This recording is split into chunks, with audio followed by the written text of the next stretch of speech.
Alrighty, well, good morning, everybody. Or good afternoon. It might be afternoon by now. It is. It's just past noon time, so it is afternoon technically. It's 4 minutes past, according to my clock on the phone.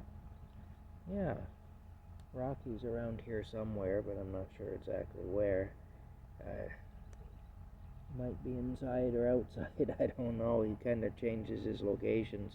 He likes the summertime because he's more free to come and go. In the winter time, he's kind of screwed because of all the snow and everything.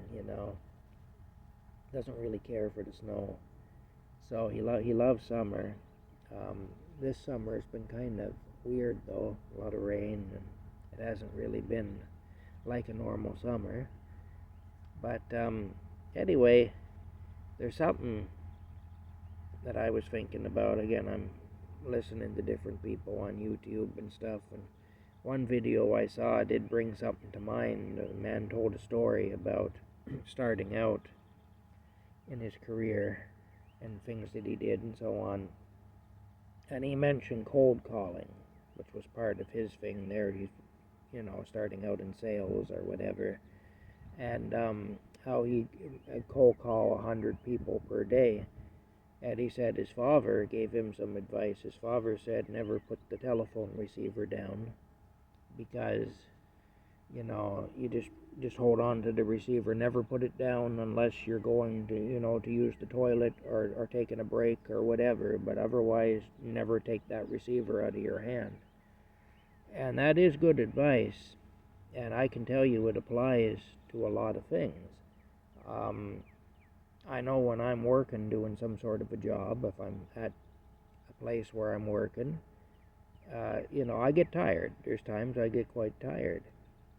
But the thing is, if I put the tool I'm working with down, it's like I'm telling myself the job is done. And that makes it very hard to pick the tool back up, because putting the tool down is it's kind of like psychologically you're telling yourself that it's finished.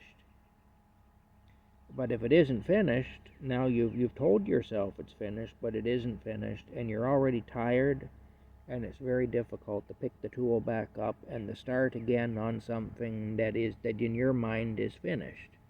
And it will be finished in your mind if you put the tool down. So what I found is the worst thing I can do is to put a tool down part way through a job, because I get tired. What I do is I push through. I just push through the tiredness. I get my second wind and I keep going. And I put the tool down when I am finished.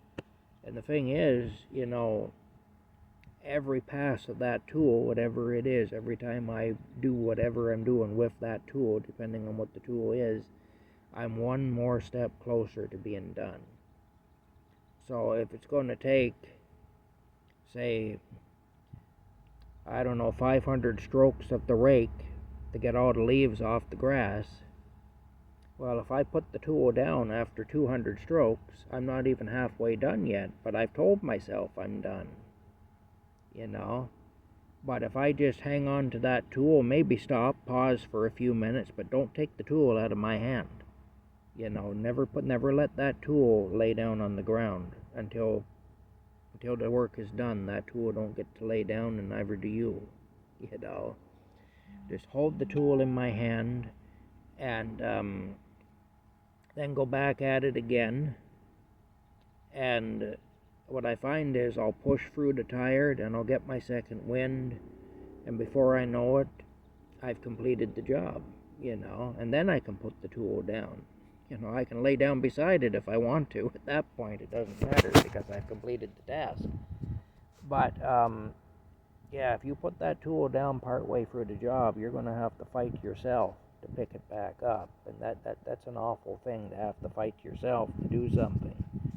So I've always found that anyway. It is good advice. And, if you got that tool in your hand and you're working with it and you get tired, even if you need to pause for a minute or two, don't let that tool hit the ground. Never put the tool down. Never put the tool down on the workbench or the desk or the ground or whatever. Just hold on to it, because you're not finished. When the job is done, you're finished. Job ain't done yet. You might feel like you're done, but the job ain't done yet. And so that's just something that I've learned over the years, and I think it's just something in human nature. When you're working at a job, doing something with a piece of equipment or a tool, when you put that piece of equipment away, or you put that tool away, or you put the tool down, then in your mind you've told yourself that you're done. So it's not a good thing anyway. It gets you into the wrong frame of mind, and it's best just to push through and to actually be done. And you will find you'll get that second wind. You'll be down a little bit for a while, and then you'll just pick up again, and away you go. And like I say, before you know it, you've passed the rake over the grass 500 times, and the leaves are all where they're supposed to be. Or you've shoved that shovel into the ground however many times you need to dig the hole you're digging, or just whatever it is. If you're doing cold calls like that man was doing, if he were to put the receiver of the phone down, if he were to hang the phone right up, or if he were to lay it down on the desk, in his mind he'd be done. But maybe he's only called 25 or 30 people. He's got to call 100 people today. He's not done. But then you try picking that up again. You got to have a hell of a lot of willpower to pick that back up again, and even that will take a lot out of you. But if you keep that phone in your hand, that reminds you, keep that receiver in your hand, that reminds you that you're not done. You might be discouraged. You might have just been told to go F yourself 20 times and hung up on another 5 times out of the 30 calls you've made, and told by 3 people that they're not interested, and so on. And so you might be discouraged, but you're not done. You got to make 100 calls. That's your goal. So whether it's 100 passes of the rake over the grass, 100 times you're shoving the shovel into the ground, 100 swings of the hammer, to bang in 50 nails, or whatever it is. If or 100 telephone calls, if that's what it is.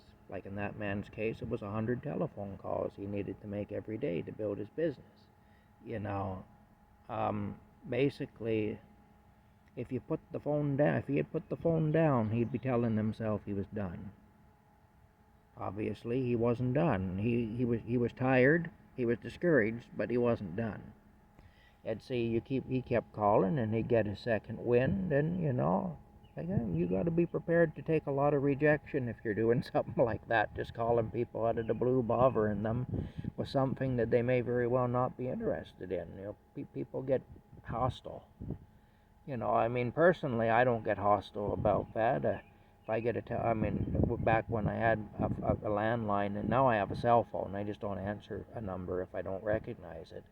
But back when I had a landline and so on, years and years ago, I get calls from people. The only time I get ugly with them is if they were real pushy.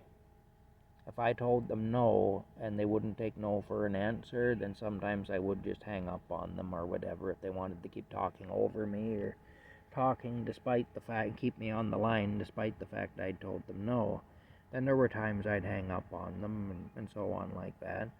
But I always tried to be civil with people because I realized they're just trying to earn a living.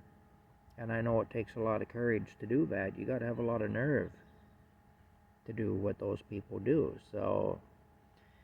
But at the same time, if it's obviously a con job, or if it's a situation where they're aggressive to the point where it's offensive or whatever, then just hang up or just say, well, I told you no. That's the end of it, and hang up, But the bottom line is, you gotta have a lot of internal strength to deal with that much rejection every day. So you put the phone down, make it even harder to pick it back up again. The same's true if you're doing physical manual labor like I'm doing. You put the tool you're working with down, in your mind, you're telling yourself that you're done. And so the last thing you want to do is to pick up a tool and continue working at a job that you've told yourself you finished. But you've lied to yourself if you told yourself that, but still, you'll believe the lie on some level. And that makes it difficult to get started again. So, anyway, that's just something I picked up on, and I noticed that fella mentioned that, and it resonated with me, not because I'm doing cold calls, because I don't do that, but because I've experienced the same thing in my own life when I've been working at different jobs and so on, where I've had to just push through and keep going, even though I really wanted just to throw my hands up in the air and walk away from it, or whatever, go take a nap or whatever, you can't do that.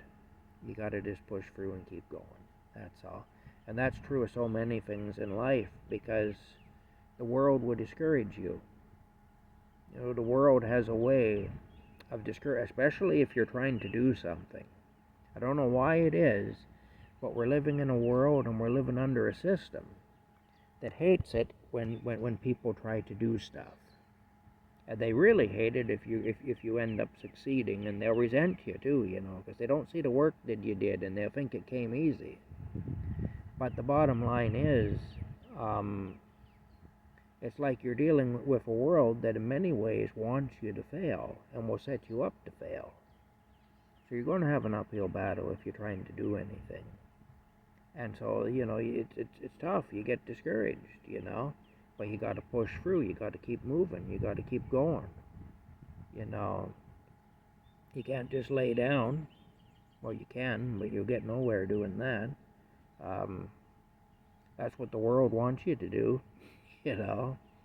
but don't do it. Don't be obedient to the world, because the world doesn't care about you. Just push through till you get your second wind and keep going, and at least then, if you fail, you have failed honestly. You can honestly say, I've done all I could do and this just wasn't for me. And if you succeed, well, other people will look at you and envy you and think that you lucked out or whatever. They'll have no idea of the work that you actually did, and of all the times that you wanted to give up and you didn't, and so on. They won't know about that. And anyway, that's the bottom line. I hope all's well with you guys today. Like I say, I don't know where Rocky is. I'm getting bit by mosquitoes a little bit out here today. It seems to be a bad day for them. Poured rain last night, so I'm sure that hasn't helped. Mosquitoes love rain, and moisture and whatnot. So anyway, that's where we're at. I got a little fan going here because I find with it blowing on me, the mosquitoes don't bother me as much. It isn't because I need it to keep cool, really, because it isn't that hot a day today. But it does help to keep the mosquitoes away. I think it generates some turbulence around me, basically. It makes it harder for them to fly, so they leave me be. I tried that last night in bed there because I was being tormented by them in bed. With the fan blowing on me, they don't bother me, when I'm in the bed. They can't seem to get near me because they got to go through that air, I screwed up a little bit this morning. I published a video of Rocky and myself cuddling, and unfortunately, I should have, and this is my fault, I should have checked it before I sent it out, but my mother had called me, and there's a conversation anyway with her that shouldn't really have been on the video.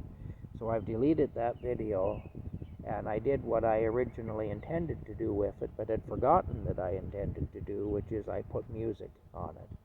So You're My Best Friend by Queen is now on the video, instead of my mom complaining about the bad job that they did installing her toilet, which is what you would have heard if you saw the first video anyway. But anyway, that's it. I hope you're all doing well. Like I said, I'm going to sign off now.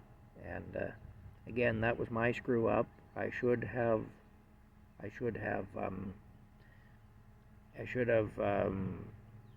previewed the video before I put it up, and I didn't. So when I saw what had happened, I was kind of mortified anyway. I realized what I'd done, so I deleted it immediately. And I'm now re-uploading it. I don't know if it's uploaded completely yet or not, but it has music to it, so you don't hear the conversation that was taking place over the phone. That's all. All right, we'll talk to you later.